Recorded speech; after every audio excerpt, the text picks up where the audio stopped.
This is a flamenco classical guitar made by the master Ernesto Castañera from Buenos Aires, Argentina. The top is Alerce, which is in the cedar family. It is rare and no longer being harvested.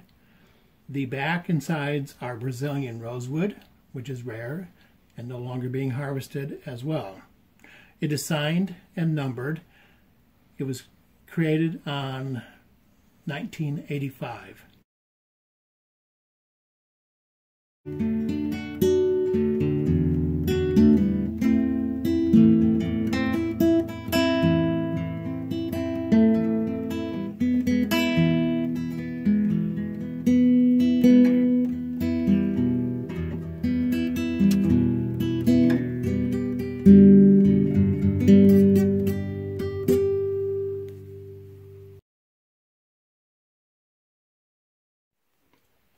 This is a demonstration of the intonation.